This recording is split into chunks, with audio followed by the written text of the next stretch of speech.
spike, a failing economy, and called for the very actions that Saeed took. But democracy watchers and the opposition party called the moves a coup.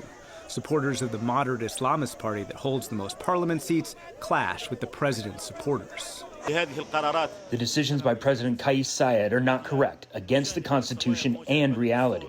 In Washington, the Biden administration was not ready to use the label. A determination about a coup is a legal determination, and we would look to the State Department to conduct a legal analysis before making a determination. And to discuss the events in Tunisia and the U.S. response, I'm joined by Sarah Yerkes, a senior fellow at the Carnegie Endowment for International Peace. Sarah Yerkes, welcome to the NewsHour. So, was this a coup? From where I stand, it's a coup. I think if you look at the Constitution, the way the president's justifying this, there's no way that you read this that it looks like it's justified. He is not allowed to dissolve parliament. That's against the Constitution. So to me, it's a coup. Saeed is an outsider, but while he was campaigning, he did warn that he wanted a direct democracy rather than a parliamentary democracy. Do we know what his intentions are? Do we know what his goals are? Unfortunately, he's really a black box. We don't know what his long game is here. I mean, it seems right now that he's looking to consolidate power in the hands of one person, and that person happens to be him. So I think, in the long run, he's probably trying to turn Tunisia into more of a presidential authoritarian system than a parliamentary one. But unfortunately, he hasn't really told us yet what his long-term plans are. Although he has denied that it was a coup this afternoon. Yes. Let's take a little bit of a step back and talk about these protests that he is claiming are the reason that he's taken the actions that he's taken. So what led to the protests? What are Tunisians so upset about today?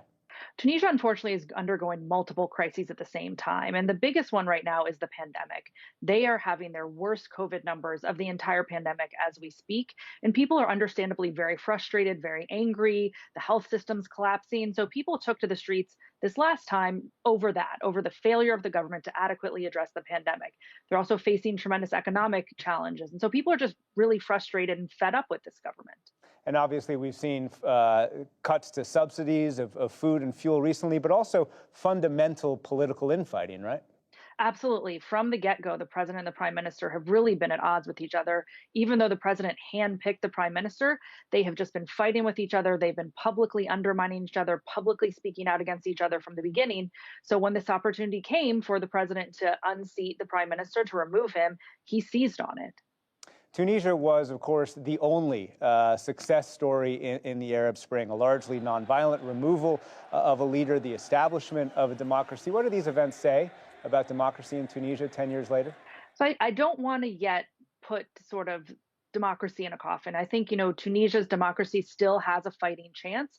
And I think, if we look at the way these protests are being reported upon, the way that people are allowed to go into the streets, the way that people can criticize the government, they can go out there and call this a coup and they're not getting arrested, that shows that democracy is alive and that it is functioning. Now, this is a major threat to Tunisia's democracy. I think, when we look back at this in 6 months, maybe even a month, I might have something different to say. Maybe the democracy will kind of ended.